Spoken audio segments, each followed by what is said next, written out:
अपना वो थ्योरी तो कंप्लीट हो ही गई थी सेट्स की ये वाली। अभी एक टॉपिक और रहता है कार्टेशियन प्रोडक्ट, वो करेंगे। पहले एक सवाल करके देखते हैं। लिखो, क्वेश्चन लिखो। इन अ school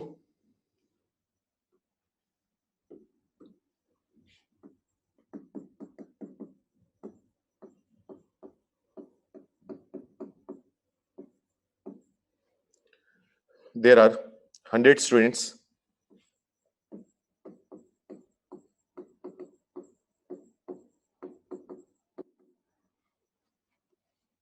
Thirty of them play cricket.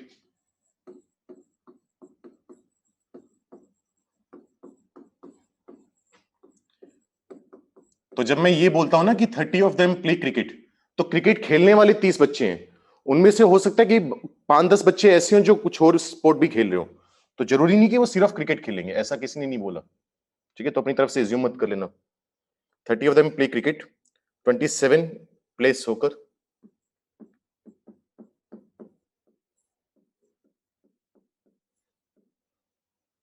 21 play ludo,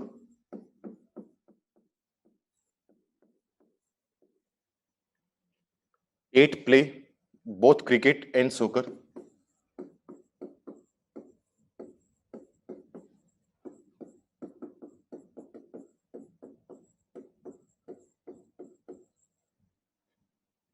8 play both cricket and soccer, 4 play both soccer and ludo,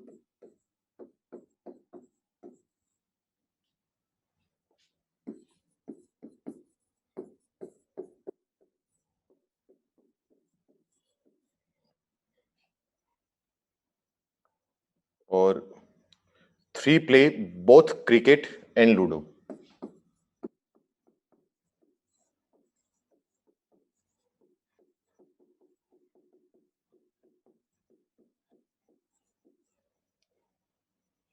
And 2 students play all 3 sports.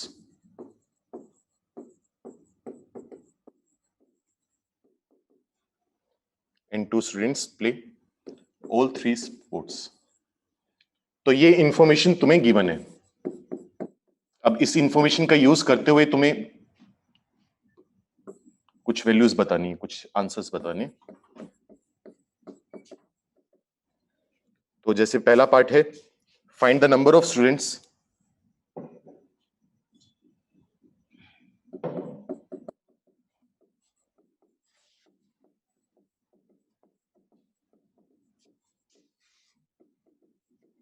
Who, देखो फर्स्ट पार्ट लिखो, प्ले ओनली क्रिकेट। तुम्हें ये बताना है कितने बच्चे हैं जो सिर्फ क्रिकेट खेलते हैं और कोई गेम नहीं खेलते। तो ये बात होपफुली समझ में आ रही होगी कि आंसर ऑब्वियसली 30 नहीं आएगा, क्योंकि जो 30 लिखा है उसमें कुछ बच्चे लूडो खेलने वाले भी हैं, सोकर खेलने वाले भी हैं। Play only cricket. Second part, who play at least 2 sports.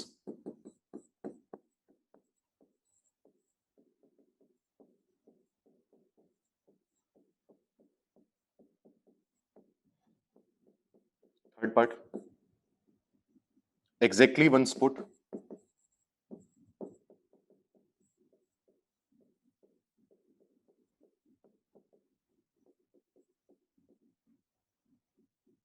At least 1 sport.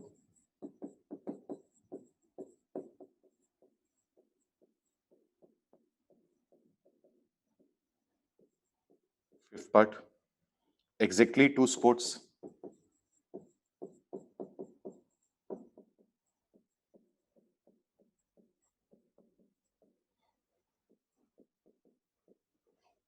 और finally sixth part, do not play any sport. कितने बच्चे हैं जो कुछ नहीं खेलते, आलसी हैं।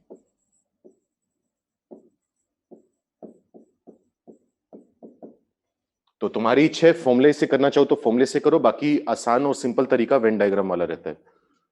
तो मेरी सलाह तो वही होगी, वेन डायग्राम से करो, मैं भी उसी से करवाऊंगा। चलो देखो कैसे करोगे। हमेशा जब फिल करना चालू करते हैं ना नंबर्स को, सबसे अंदर वाले से करना चालू करते हैं हमेशा, और अगर वो ना दिया तो उसको एक्स मानना पड़ता है अपने को। अब देखो हमें क्या बोला, ये अंदर वाला कौन सा एरिया, ये वो एरिया है, इसमें वो बच्चे बैठेंगे जो क्रिकेट भी खेलते होंगे, सोकर भी खेलते होंगे और लूडो भी खेलते होंगे, तीनों स्पोर्ट्स खेलते होंगे। तो ऐसे कितने बच्चे हैं, 2 बच्चे हैं। 2 स्टूडेंट्स प्ले ऑल 3 स्पोर्ट्स। तो ये 2 बच्चे वो हैं जो सब कुछ खेल रहे हैं, ऑलराउंडर है। अब भरना चालू करो। अब देखो ये वाला जो एरिया है जिसको मैं अब येलो से मार्क कर रहा हूं, इस वाले एरिया पर ध्यान दो। ये एरिया कॉमन आ रहा है क्रिकेट में और सोकर में। तो इस एरिया में वो बच्चे बैठेंगे जो क्रिकेट और सोकर दोनों खेलते हैं। कितने बच्चे हैं क्रिकेट और सोकर वाले? 8 बच्चे हैं, जिसमें से 2 तो पहले से बिठा चुके हैं हम। कितने बच्चे बचे? 6। वो यहां पर बैठेंगे। अब अगर मैं इस एरिया की बात करूं, ये एरिया सी वाले सर्कल में आ रहा है और ये वाला एरिया एल वाले सर्कल में आ रहा है, दोनों में कॉमन आ रहा है। तो इस एरिया में वो बच्चे बैठेंगे जो क्रिकेट और लूडो दोनों खेल रहे हैं। कितने बच्चे हैं ऐसे? क्रिकेट और लूडो खेलने वाले 3 बच्चे हैं। उन 3 में से 2 तो यहां पर बैठ ही चुके हैं, एक बच्चा बचा वो यहां पर बैठेगा। ठीक है। इसके बाद अगर मैं ये वाले एरिया की बात करूं जिसको मैं अब हाईलाइट कर रहा हूं, ये वाला एरिया सोकर और लूडो में कॉमन आ रहा है। तो सोकर और लूडो खेलने वाले कितने बच्चे हैं? 4 बच्चे हैं। 4 में से 2 तो ऑलरेडी बैठ चुके हैं, 2 और आगे, तो येलो वाले फिल कर दिए। अब बाहर वाले फिल करेंगे। क्रिकेट खेलने वाले टोटल 30 स्टूडेंट्स थे। 30 में से क्रिकेट वाले सर्कल में ऑलरेडी कितने बच्चे बैठ चुके हैं? जो क्रिकेट वाला सर्कल है उसमें टोटल 30 स्टूडेंट्स होने चाहिए। ऑलरेडी 6, 2 और 1 यानी 9 स्टूडेंट्स तो बैठ चुके हैं। कितने बचे? 21। वो आएंगे यहां पर। ठीक है। सोकर वाले कितने दिए हुए हैं अपने को? 27। तो सोकर वाले सर्कल में 27 बच्चे होने चाहिए, जिसमें से 6, 2 और 2 यानी 10 बच्चे तो बैठ चुके हैं। कितने बच्चे बचे? 17। 27 माइनस 10, 17। लूडो वाले कितने? 21। उसमें ऑलरेडी कितने बच्चे बैठ चुके हैं? 2, 3 और 5। 5 बच्चे बैठ चुके हैं। टोटल लूडो के थे कितने बच्चे? 21। 5 बैठ गए तो कितने बचे? 16। सर्कल फिल हो गए। अच्छा, कुछ बच्चे होंगे जो सर्कल के बाहर भी बैठे होंगे, इन सर्कल्स के, जो कुछ भी नहीं खेल रहे। तो कितने बच्चे बचे टोटल? देखो 21 और 6 27, 27 और 17 ये होगा 44, 44 और 16 60, 65।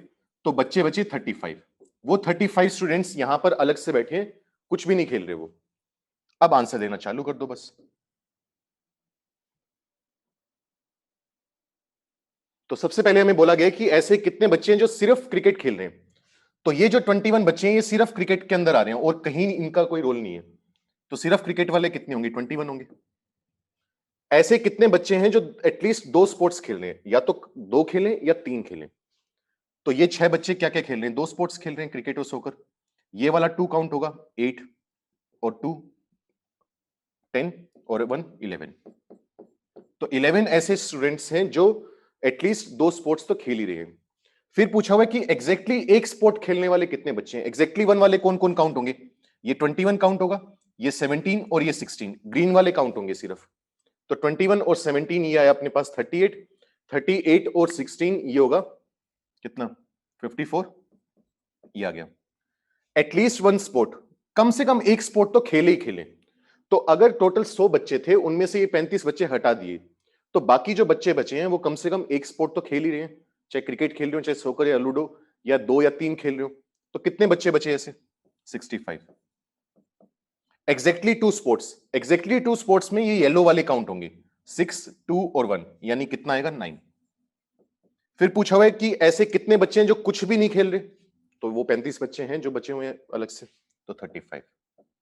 इस तरीके से हम आसानी से आंसर बता सकते हैं वेन डायग्राम बनाकर। कोई फॉर्मूला लगाने की जरूरत नहीं पड़ी अपने को, लेकिन फॉर्मूला लिखना आना चाहिए। फिर भी कभी कभी डायरेक्ट फॉर्मूला पूछ लेता है, वो 4 ऑप्शन देकर फॉर्मूला पूछ लिया उसने कि बताओ n A union B union C किसके इक्वल होगा। 4 ऑप्शन है, उसमें से टिक करके आना होगा। या वो बताओ कि एटलीस्ट 2 सेट में आने वाले नंबर कौन कौन से हैं। तो आइडिया होना चाहिए अपने को कि फॉर्मूला किस तरीके से लिखते हैं, जरूरत थोड़ी कम पड़ती है। और कुछ भी पूछता तो हम सिर्फ फिगर को देखकर ऑब्जर्व करके आंसर बता सकते हैं। तो सॉल्यूशन नोट कर लो, कुछ नहीं समझ में आया, डाउट है, पूछ लो, फिर आगे बढ़ते हैं। वैभव फॉर्मूले से नहीं करेंगे भाई, फॉर्मूले से क्वेश्चन को ओवर कॉम्प्लिकेट करना हो जाएगा।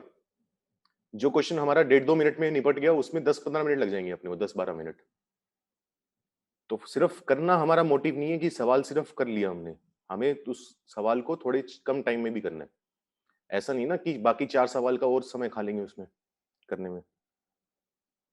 तो यहां पर बेस्ट तरीका यही है कि अपने वेन डायग्राम की मदद से सोल्व करें। ठीक है।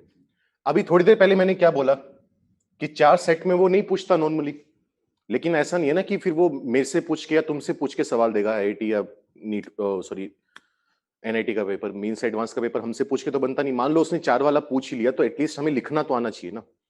मतलब आता हो ठीक है, यूज ना हो तो बात अलग है, लेकिन सवाल पूछ ले और हमें पता ना हो तो गड़बड़ वाला काम है।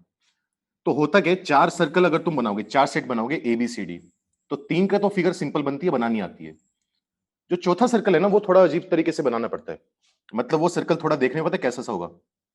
वो सर्कल देखने में थोड़ा इस टाइप का होगा। सर्कल तो होगा ही नहीं इवन, मतलब ऐसा सा होगा। तो इस चीज में देखो, क्योंकि हमें इस तरीके से बनाना होता है कि हर पॉसिबिलिटी कंसीडर हो जाए, तो इस टाइप की फिगर बनाने से ही हर पॉसिबिलिटी कंसीडर हो पाती है। अब फिगर थोड़ी अजीब सी है ना, अब इसमें वो वाला काम करना कि कौन सा एरिया 2 बार काउंट हो रहा है, कौन सा 3 बार हो रहा है, वो काम करना थोड़ा मुश्किल हो जाता है, हेक्टिक हो जाता है। तो इसी वजह से हमने क्या करा कि जो फॉर्मूले हमें आते हैं, उन फॉर्मूले में पैटर्न ऑब्जर्व करके फॉर्मूला बना लिया हमने। जैसे वो देखते हैं, ध्यान से समझना कैसे कर रहे हैं। तो फॉर्मूला हमने कैसे बनाया? हमने कहा अगर हमें एन ए यूनियन बी चाहिए, पहले 2 सेट को ऑब्जर्व करते हैं, तो 2 सेट का फॉर्मूला लिखने का तरीका होता है S1 माइनस S2। ठीक है, अब इसमें मतलब क्या है हमारा, ये समझना। S1 का मतलब होता है एक टाइम पर एक सेट को लेना है। ध्यान से सुनते रहना, ठीक है? तो या तो ए को लोगे या बी को लोगे, सी है ही नहीं तो लेने का मतलब ही नहीं है। तो S1 का मतलब हुआ Na प्लस NB, एक टाइम पर 2 सेट को लिया। और S का मतलब क्या होता है? ऐड करना। S2 का मतलब क्या होगा? एक टाइम पर 2 सेट्स को लेने, तो किसको किसको लेंगे? ए और बी को लेंगे, आपस में उनका इंटरसेक्शन। तो N A इंटरसेक्शन B, वो माइनस कर दिया। तो एक एक वाले पहले ऐड हुए, 2 वाले माइनस हो गए। ठीक है, S का मतलब क्या है? सम। एक और करके देखते हैं। जैसे 3 में भी हमने फॉर्मूला डिराइव किया था सुबह कि अगर A union B union C है तो इसको लिखने का तरीका क्या होगा? S1 minus S2 plus S3। Alternate sign चलते हैं, पहले पॉजिटिव फिर नेगेटिव फिर पॉजिटिव। S3 तक जाकर क्यों रुके? क्योंकि 3 सेट है, 4 सेट होते तो S4 तक जाते, जो भी थोड़ी देर में जाएंगे। तो यहां पर S1 का मतलब क्या है? ये फॉर्मूले याद करने के और पैटर्न बनाने के तरीके हैं, आगे भी काम आएंगे। S1 का मतलब है एक टाइम पर एक सेट को लेना है, सिंगल सेट को। तो पहले तो तुमने A ले लिया, फिर तुमने B ले लिया, और फिर तुमने C ले लिया, और S का मतलब इन तीनों का सम कर दिया, ये आ गया माइनस S2। S2 का मतलब एक टाइम पर 2 सेट लेने हैं, तो 3 सेट हैं ABC। पहले हमने लिया A और B को, दो के जितने पेयर बन सकते हैं उनके पेयर बना दिए। फिर हमने B और C को ले लिया, फिर हमने C और A को ले लिया। दो के इतने ही पेयर बन सकते हैं, इसके अलावा तो कोई बन नहीं सकता। S का मतलब सबको ऐड कर दिया, तो S1 ये हुआ माइनस S2 ये हुआ, प्लस में आएगा S3। S3 का मतलब एक टाइम पर 3 सेट को लेना है ना। 3 सेट का मतलब अब ABC 3 सेट है तो तीनों को लेना पड़ेगा। अगर तीनों को लोगे तो क्या बनेगा? A intersection B intersection C। बस यही तरीका है 3 सेट लेने का, और कोई तरीका तो है नहीं। तो आपस में इंटरसेक्शन लेते रहोगे। ये फॉर्मूला हुआ हमारे पास 3 सेट में। मान लो अब तुमसे कोई पूछ ही ले कि 4 सेट का फॉर्मूला बताओ मुझे, तो 4 सेट में क्या होगा? शुरुआत होगी S1 से, ऑल्टरनेट साइन माइनस S2, फिर साइन चेंज होगा प्लस S3, फिर साइन चेंज होगा माइनस S4। ये लिखना आ गया। अब इसको एक्सपेंड करके लिखते हैं कि मतलब क्या है हमारा। S1 का मतलब एक टाइम पर एक सेट लेने और उनको ऐड कर देना, क्या बनेगा? Na plus NB plus NC plus ND।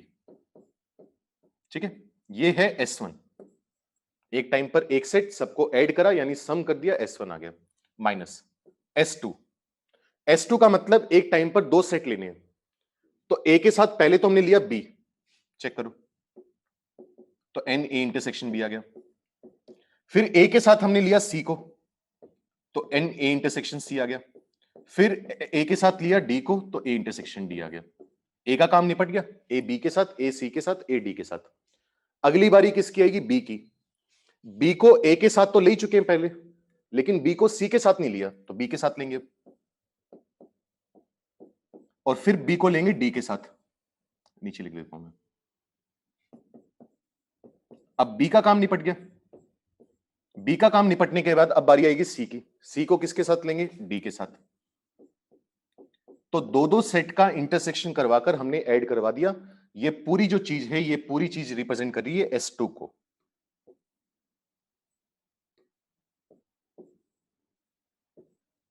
ठीक है, माइनस S2 हो गया, प्लस में आएगा S3। S3 का मतलब क्या है, एक टाइम पर 3 सेट को लेने और उनको ऐड कर देने। अगर 4 में से 3 को सिलेक्ट कर रहे हैं तो एक को छोड़ रहे हैं ना एक तरह से, तो पहले मैंने D को छोड़ दिया। D को छोड़ने का मतलब A B C को ले लिया, फिर मैंने C को छोड़ दिया, मतलब A आएगा, B आएगा और D आएगा, 3-3 सेट ले रहे हैं। पहले D को छोड़ा, फिर C को छोड़ा, अब B को छोड़ेंगे। अगर B को छोड़ेंगे तो कौन कौन आएगा, A, C और D। फिर A को छोड़ दिया, B, C और D आएगा। ये जो पूरी चीज है, ये पूरी चीज है S3। अब इसमें से क्या माइनस करेंगे, S4। S4 का मतलब एक टाइम पर 4 सेट लेने, चारों के चारों लेने। तो चारों के चारों सेट लेने का तरीका क्या होगा, A intersection B intersection C intersection D। तो 4 सेट के लिए ये फॉर्मूला निकल कर आता है, और क्योंकि इतना बड़ा फॉर्मूला आ रहा है इस वजह से इस पर सवाल नॉर्मली नहीं पूछे जाते। पूछ ले तो हम करना जानते हैं, कोई बड़ी बात नहीं है हमारे लिए। ठीक है, ये आ गया। अगर 5 का होता, मान लो कोई तुमसे पूछ ही ले, N A union B union C union D union E 5 set में आ गया, तो इसका फॉर्मूला लिखने का तरीका क्या होगा, S1 minus S2, alternate sign चलते रहेंगे, प्लस S3 माइनस S4 और प्लस S5। S5 तक जाकर रुक जाएंगे अपने, 5 सेट हैं क्योंकि। S6 आ जाता तो फिर माइनस में S6 आ जाता, चलता रहता। ठीक है, लेकिन जैसा ही मैं बार बार बोल रहा हूं, पूछता नहीं है, लेकिन पूछ ले तो हमें पता होगा। ये फॉर्मूला है, समझ में आया लिखना कैसे। अब सोचिए, देखो 4 वाला इतना बड़ा है तो 5 वाला तो और भी बड़ा आएगा। टर्म्स दुगनी होती जाती हैं, जैसे इसमें कितनी टर्म्स थी, 3 थी ना, इसमें कितनी आ रही है, 7 आ रही है, इसमें फिर 15 आई, इसमें आएंगी 31, 31, तो डबल से भी ज्यादा होती रहती है धीरे धीरे।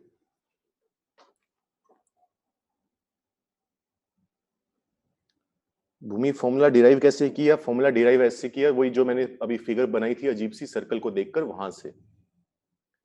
पर वो हमें डिराइव करने की जरूरत नहीं है, क्योंकि हम 2 में डिराइव कर चुके हैं, 3 में डिराइव कर चुके हैं, तो लॉजिकली हमें पता है कि क्या करना है। बस 4 में ये है कि समझाना मुश्किल हो जाता है, जितना मुश्किल 3 वाले को समझाना है उससे ज्यादा मुश्किल 4 वाले को है। लॉजिक सेम है, और उसमें सारे एरिया ऑब्जर्व करने पड़ते हैं कि कौन सा एरिया कितनी बार काउंट हुआ। तो इसी वजह से हम पैटर्न को ऑब्जर्व करके लिखते हैं हमेशा। ठीक है, ध्रुव उसको छोड़ना भाई, मेरे एन ए क्रॉस बी अभी नहीं बताया ना, अभी पढ़ाऊंगा टॉपिक, मत चिंता कर। अभी कार्टेशियन प्रोडक्ट होना है, जो भी चल रहा है उसमें कोई डाउट है तो। और दूसरी बात मैं ये भी बता दूं, मैं एनसीईआरटी के हिसाब से नहीं चलूंगा। ठीक है, एनसीईआरटी में जैसे रिलेशन भी दिया हुआ है, शायद 11th में, पता नहीं दिया हुआ नहीं दिया हुआ, बहुत साल हो गए एनसीईआरटी खोले हुए। और अच्छा डीपीपी में था, हाँ वो करवाऊंगा, और डीपीपी में भी कुछ एक्स्ट्रा क्वेश्चन मिलेंगे तुम्हें, जो मॉड्यूल भेजूंगा उसमें रिलेशन के भी सवाल है, वो कुछ टॉपिक अपने 12th में करेंगे। ठीक है, कार्टेशियन प्रोडक्ट करेंगे, अभी अभी नोट करो, किसी को नहीं समझ में आया फॉर्मूला कैसे लिख रहे हैं तो पूछ लो। और अगला टॉपिक अपना वही है, Cartesian product of two sets. Ordered pair लिख लो पहले, ऑर्डर्ड पेयर क्या होता है।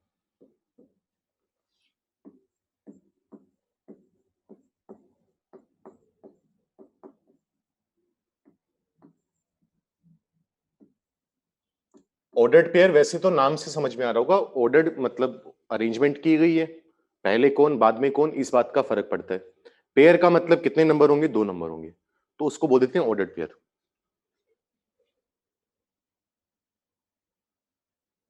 क्या लिखोगे इसको,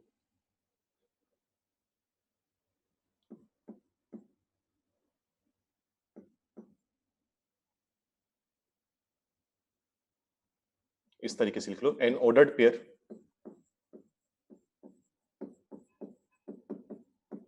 is of the form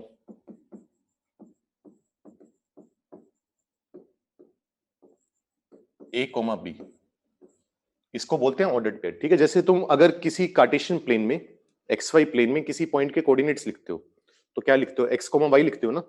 अब मान लो मैं उसमें लिख दूं 2,3 और एक बार मैं लिख दूं 3,2, तो दोनों सेम है अलग अलग है, अलग अलग है, क्योंकि 2,3 का मतलब क्या हुआ, एक्स कोऑर्डिनेट 2 है और वाई कोऑर्डिनेट 3 है, यहां कहीं पॉइंट आएगा। 3,2 का मतलब उल्टा काम है, एक्स कोऑर्डिनेट 3 वाई कोऑर्डिनेट 2, मतलब पॉइंट यहां कहीं आएगा। तो ऑब्वियसली अलग अलग पॉइंट है ना, तो यहां पर फर्क पड़ता है कि 3 पहले आया है या बाद में आया है। तो इसी वजह से इसको बोलते हैं ऑर्डर्ड पेयर। तो वही ऑर्डर्ड पेयर यहां पर है, ए कोमा बी, 2 नंबर होंगे, उनको लिखने का तरीका आगे पीछे ब्रैकेट लगा दो। लेकिन ध्यान रखना ये इंटरवल की बात नहीं हो रही कि ओपन इंटरवल क्लोज्ड इंटरवल, वो चीज नहीं है। ब्रैकेट लग रही है ठीक है, लेकिन इंटरवल नहीं है। अच्छा, सेट से थोड़ा सा अलग है। सेट में भी क्या होता है, कलेक्शन ऑफ नंबर्स होते हैं, यहां पर भी कलेक्शन ऑफ नंबर्स है, 2 नंबर का कलेक्शन है। लेकिन सेट में क्या होता है, सेट में दोनों नंबर की अरेंजमेंट मैटर नहीं करती, ए पहले आ रहा है या बी पहले आ रहा है, लेकिन ऑर्डर्ड पेयर में मैटर करती है। तो पहचानने का तरीका क्या होगा, अगर 2,3 के आगे पीछे करली ब्रैकेट लगी हुई है तो सेट है, अगर 2,3 के आगे पीछे स्मॉल ब्रैकेट्स लगी हुई है तो ऑर्डर्ड पेयर है। ठीक है, इसमें एक छोटा सा नोट लिख लो, ऑर्डर्ड पेयर बस देखने में ऐसा होता है, 2 ordered pairs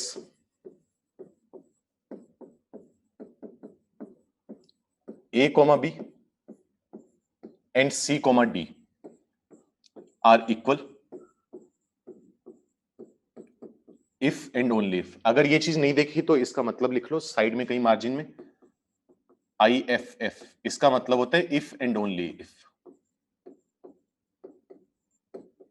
जैसे इसका मतलब बताया था ना belongs to, वैसे ही इसका मतलब ये होता है। 2 ऑर्डर्ड पेयर इक्वल तभी होंगे जब उनके पहले एलिमेंट भी बराबर हैं, दूसरे एलिमेंट भी बराबर हैं। जैसे दोनों का पहला नंबर कौन है, इसका ए है, इसका सी है, तो ए सी के बराबर होगा। साथ की साथ दोनों के सेकंड एलिमेंट बराबर होंगे, यानी बी किसके बराबर आना चाहिए, डी के। तो ए सी के बराबर, बी डी के बराबर। अगर ये काम होगा तभी तुम दोनों ऑर्डर्ड पेयर को बराबर बोल सकते हो, नहीं तो नहीं बोल सकते। ठीक है, अगर कहीं पर भी थोड़ा सा पंगा पड़ा, मतलब अगर ए सी के बराबर नहीं आया या बी डी के बराबर नहीं आया, ऑर्डर्ड पेयर्स इक्वल नहीं होंगे। सवाल लिखो छोटा सा इसके ऊपर, और कुछ थ्योरी नहीं है अपने पास इसमें। If 2x plus Y comma 2x minus 3y is equal to 4 comma minus 7, then find the value of x and y। अगर ये दोनों ऑर्डर्ड पेयर बराबर हैं तो x और y की वैल्यू बताओ कितनी आएगी।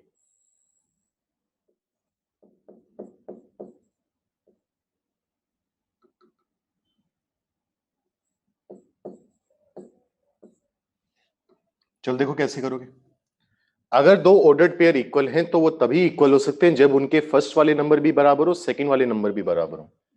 मतलब 2x प्लस वाई जो है वो 4 के इक्वल आना चाहिए, और साथ की साथ 2x माइनस 3y जो है वो -7 के बराबर आना चाहिए।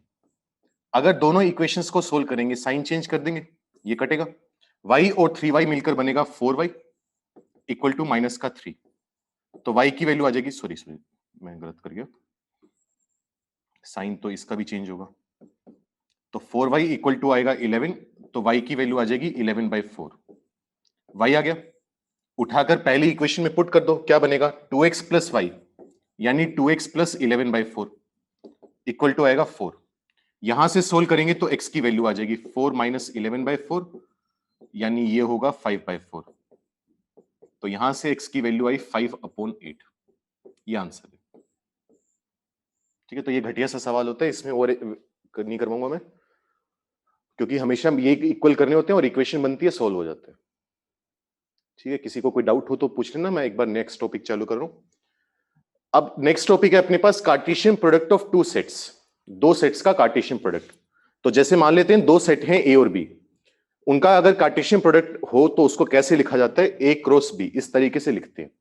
अब लिखने का तरीका तो ठीक है, लेकिन मतलब क्या उसका, वो लिखो, डेफिनेशन लिखो। The Cartesian product of 2 sets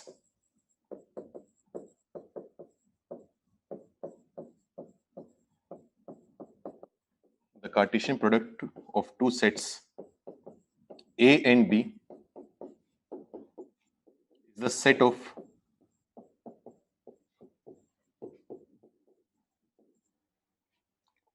all the ordered pairs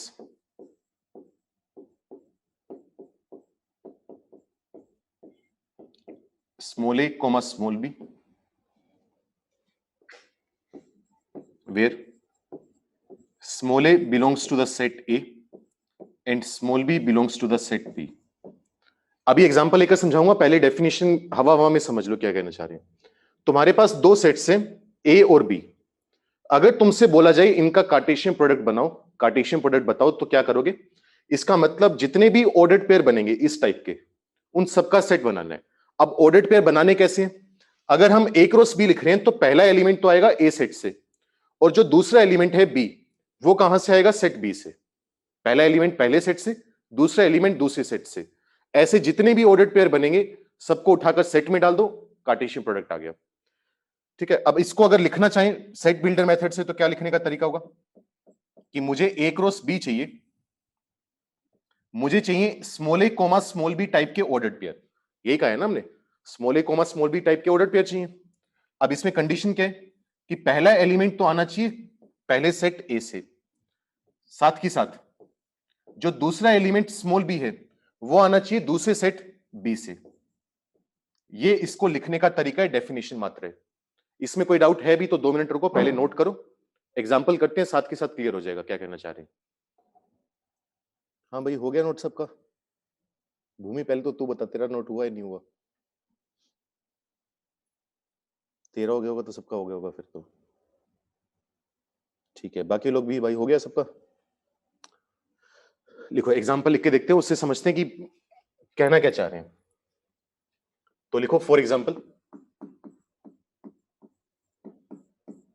late, मान लेते हैं सेट ए जो है वो 1 2 3 है, और सेट बी जो है वो है 5 और 7। अब तुमसे पूछ लिया कि ए क्रॉस बी बताओ क्या आएगा, तो ए क्रॉस बी का मतलब क्या है कि तुम्हें ऑर्डर्ड पेयर बनाने। ऑर्डर्ड पेयर बनाने का मतलब होता है, इसको एक शब्द और यूज करते हैं इसके लिए, पेयरिंग करना। ठीक है, पेयरिंग करना, किसी का जोड़ा बनाना। तो जोड़ा बनाने का तरीका क्या होगा? अब ए क्रॉस बी है ना, पहले ए सेट है फिर बी सेट है, तो पहला नंबर उठाओगे ए से, दूसरा नंबर उठाओगे बी से, और जोड़े बनाते रहोगे। जैसे 1 और 5 का एक पेयर बना दिया, 1,5,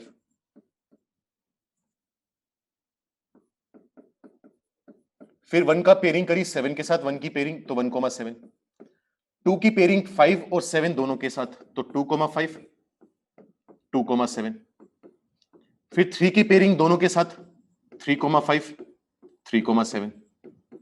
आपस में पेयरिंग करते रहे सबकी, और इन सबका एक सेट बना दिया, बंद कर दिया इसको, ये बन गया कार्टेशियन प्रोडक्ट।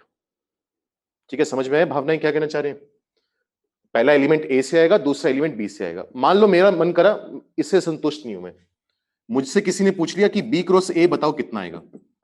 अब देखो क्या हुआ, पहला सेट बी है, दूसरा ए है, तो पहला नंबर बी से आएगा, दूसरा नंबर ए से आएगा। कैसे? 5,1, 5,2, 5,3, आगे पीछे लिख सकते हो, कोई फर्क नहीं पड़ता। सेट है, सेट में बताया था, कोई मैटर नहीं करता। 5,3, ऐसी 7 की पेयरिंग करोगे सबके साथ तो 7,1, 7,2, 7,3, तो ये बन गया बी क्रॉस ए। ये ए क्रॉस बी, ये बी क्रॉस ए। अच्छा, मेरा सवाल तुम लोगों से ये, और ये सबका रिप्लाई आना चाहिए इस चीज का, तभी आगे बढ़ूंगा मैं। ए क्रॉस बी और बी क्रॉस ए सेम है या नहीं है, बराबर है या नहीं है? जल्दी से चैट में लिख के बताओ कि दोनों इक्वल हैं या अनइक्वल हैं। वी कैन ऑब्जर्व दैट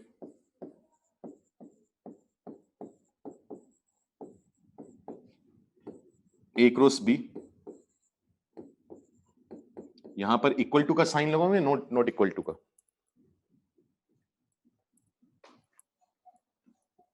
ठीक है, ईशजोत, संकेत, जतिन, निक्षय, मानिक, सही कह रहे हो, बिल्कुल लगभग सही कह रहे हो सभी। गौतम, ध्रुव, जतिन,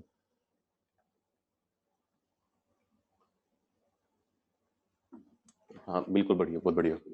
दोनों इक्वल नहीं है। क्यों नहीं है इक्वल? क्योंकि दो सेट तभी इक्वल होते हैं जब उनके हर एलिमेंट बराबर हो। इसमें 3,5 नाम का ऑर्डर्ड पेयर आ रहा है, इसमें आ रहा है 3,5 नहीं आ रहा, 5,3 आ रहा है, और 3,5 और 5,3 में जमीन आसमान का अंतर है, क्योंकि फर्क पड़ता है ना कौन पहले कौन बाद में। ठीक है, तो ऑर्डर्ड पेयर के बीच में जो नंबर आ रहे हैं उनका फर्क पड़ रहा है। ऑर्डर्ड पेयर पहले कौन आ रहा है, बाद में कौन जैसे ये 3,5 नाम का ऑर्डर्ड पेयर है, इसको उठाकर बाद में लिख दो, 3,7 को पहले लिख दो, कोई फर्क नहीं पड़ता। ऑर्डर्ड पेयर्स को आपस में आगे पीछे कर सकते हो, कोई फर्क नहीं है। ऑर्डर्ड पेयर के अंदर जो नंबर्स हैं उनको आगे पीछे नहीं होना चाहिए, तो बराबर नहीं आ रहे, इस बात का ध्यान रखना। अच्छा, 2-3 इंपॉर्टेंट पॉइंट्स हैं वो लिख लो।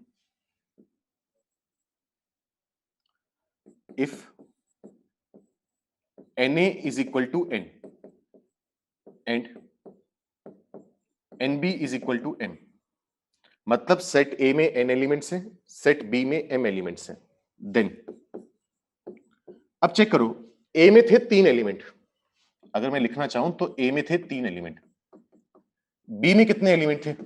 2 थे, 5 और 7। तो चेक करो A क्रॉस B में कितने एलिमेंट्स आए, कितने ऑर्डर्ड पेयर आए? 1 2 3 4 5 6। 6 के बारे में कुछ अच्छी बात है? बिल्कुल अच्छी बात है, 3 और 2 का प्रोडक्ट है 6। ऐसी B क्रॉस A में कितने एलिमेंट्स आए? 1 2 3 4 5 6। तो B क्रॉस A में कितने एलिमेंट्स होंगे? 6 होंगे। तो तुम नोटिस करोगे कि अगर A में n एलिमेंट्स हैं, B में m एलिमेंट्स हैं, तो A क्रॉस B में m इंटू n एलिमेंट्स होंगे और उतने ही एलिमेंट्स होंगे B क्रॉस A में। दोनों में नंबर ऑफ एलिमेंट्स बराबर होते हैं, ठीक है। तो अगर A में 4 एलिमेंट हैं, B में 5 एलिमेंट है, तो A क्रॉस B में 4 इंटू 5 यानी 20 एलिमेंट्स होंगे। जितने A क्रॉस B में एलिमेंट्स होंगे उतने ही B क्रॉस A में होंगे, इस बात का ध्यान रखना। अब क्योंकि दोनों में नंबर ऑफ एलिमेंट्स बराबर हैं, तो सेट्स का पहला लेक्चर याद करो। ऐसे दो सेट जिनमें नंबर ऑफ एलिमेंट्स इक्वल हो उन्हें हम बोलते हैं इक्विवेलेंट सेट्स, अगर याद आ रहा हो तो वो लिख लो।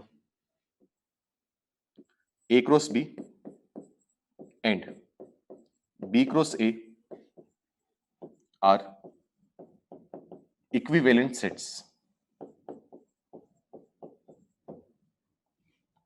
अब इक्विवेलेंट तो है लेकिन इक्वल नहीं है, वो तो हमने देख लिया, बराबर नहीं आ रहे।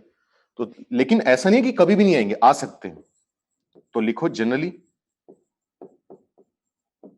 नॉर्मली A क्रॉस B और B क्रॉस A बराबर नहीं होंगे unless A equal to B। अगर A और B दोनों सेट ही बराबर होंगे तब तो दोनों बराबर आ जाएंगे, क्योंकि अगर A इक्वल टू B है तो दोनों ही A हुए ना, तो ये भी A क्रॉस A बनेगा, ये भी A क्रॉस A बनेगा, फर्क क्या रह गया? कोई फर्क नहीं रहा। तो अगर A और B बराबर हैं तब तो ये दोनों भी बराबर हो जाएंगे, लेकिन अगर A और B सेट बराबर नहीं है तो ये भी नहीं होंगे, ये याद रखना। तो जनरली ये दोनों बराबर नहीं होते unless A equal to B। ये था हमारे पास Cartesian product.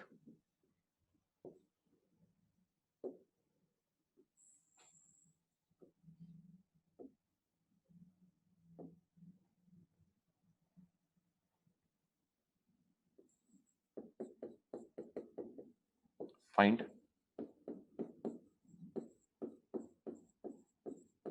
all the possible find all the possible cases of number of elements of set A and set B if the number of elements in A cross B is equal to 12। अगर A cross B में number of elements 12 हैं तो set A और set B में कितने कितने element हो सकते हैं, पॉसिबिलिटी बतानी है अपने को, फिक्स तो नहीं बता पाएंगे ऑब्वियसली। नहीं गौतम, 3 नहीं होंगी, 3 से ज्यादा होंगी थोड़ी सी। ठीक है, ध्रुव सही है, मानिक सही है, निक्षय सही है, नदम सही है। बाकी लोग भी बताओ भाई जल्दी से। नहीं ईश्वरजोत, अभी एक केस छूट रहा है भाई तेरे से, 2 केस छूट रहे हैं एक्चुअली। करो करो जल्दी से, सोचो। अब खेल वही, सारा वही है, अगर एक भी छूट गया तो पूरा सवाल गलत है। या तो हम आंसर ही नाटक करके आए या फिर करें तो फिर पूरा सही होना चाहिए अपना, क्योंकि फिर वो +4 की। अच्छा कल टेस्ट भी तो था तुम्हारा, ये तो मैं भूल ही गया यार। टेस्ट था ना कल तुम्हारा, कैसा हुआ बेसिक मैथ्स का? कल तो ये बताओ, छोड़ो सब कुछ जो पढ़ रहे हैं, पढ़ तो कल भी लेंगे। ये तो मैं भूल ही गया ना, तुमने बताया भाई किसा टेस्ट हुआ, अच्छा हुआ बुरा हुआ कैसा हुआ?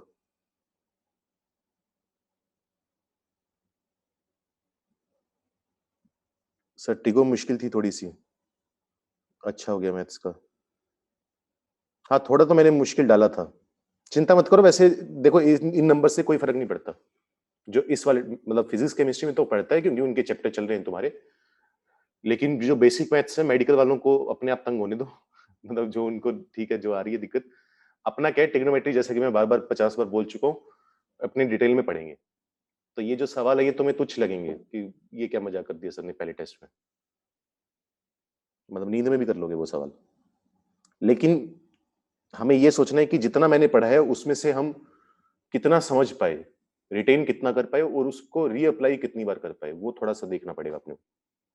नंबर आ गए मैं टेस्ट के रिजल्ट?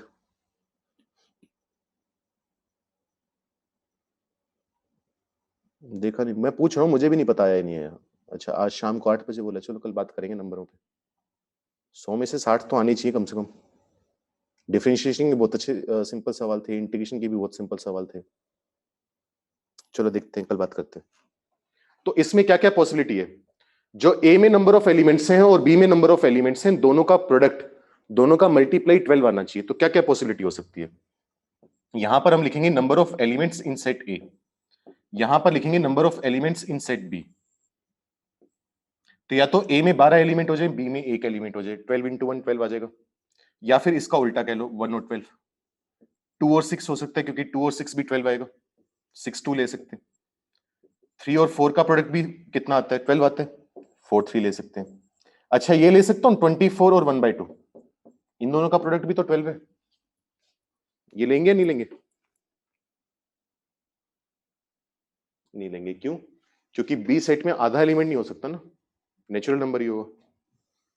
कोई बच्चा कह रहे नेगेटिव मार्किंग थी। हाँ, नेगेटिव मार्किंग तो हर टेस्ट में होगी, तुम्हें बोला जाए ना बोला जाए, नेगेटिव तो होती है अपनी मेंस एडवांस के पेपर में, इंटीजर्स में नहीं होती बस।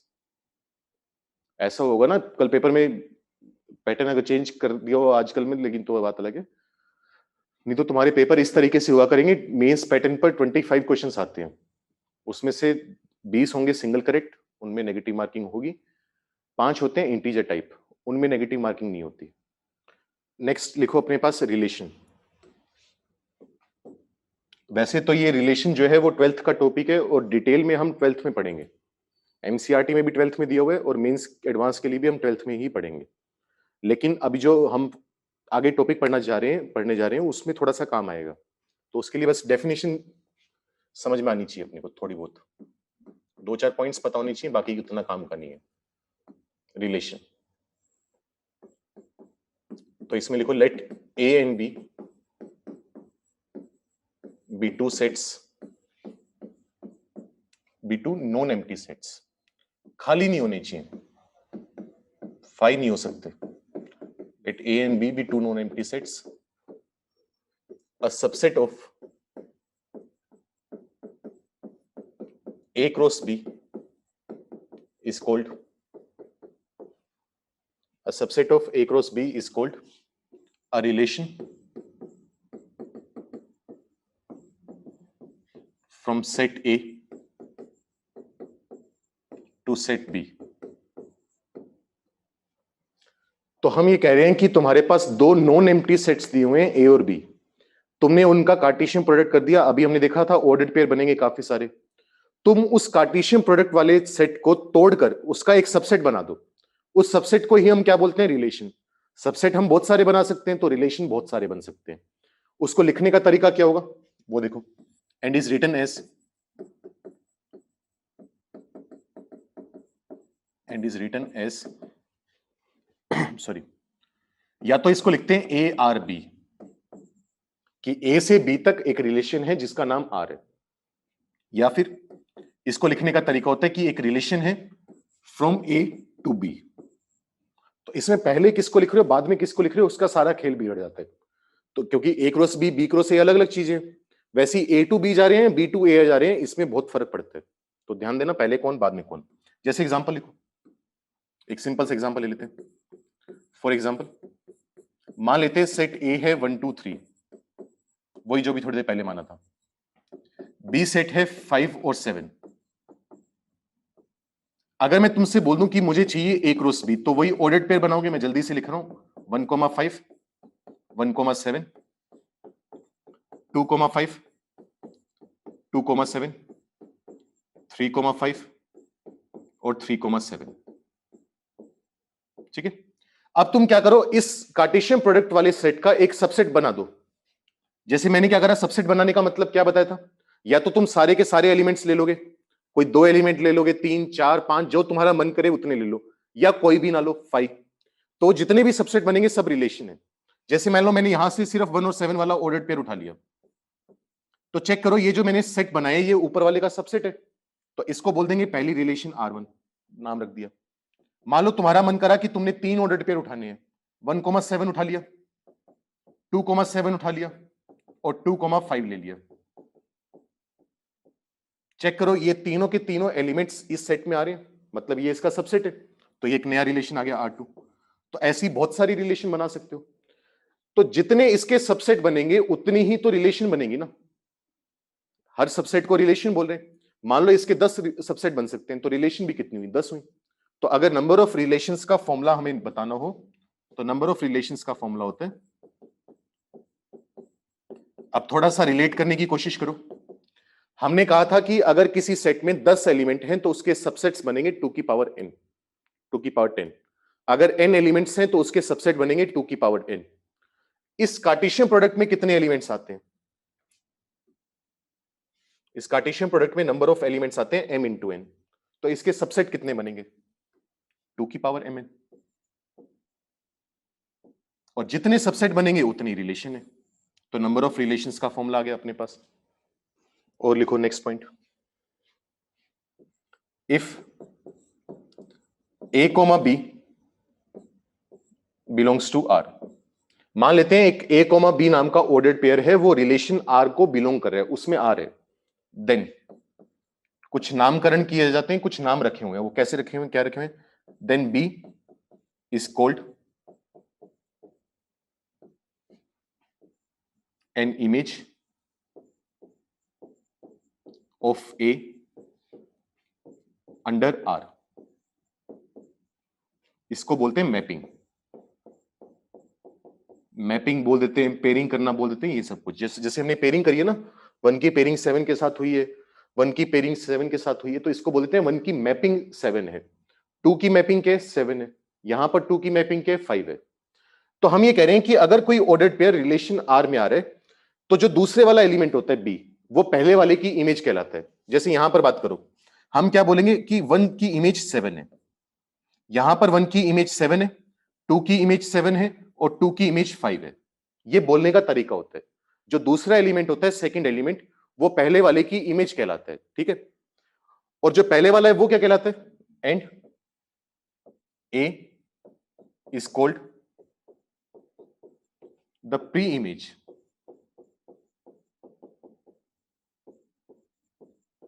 Of B।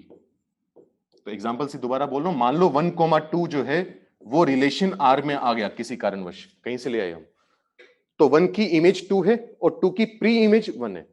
ये बोलने का तरीका है, ये नाम हमें पता होने चाहिए। पर जल्दी से लिख तो लोगे, समझ में नहीं आएगा। छोड़ो भाई, आज के लिए इतनी ही, कल करेंगे, कोई बात नहीं।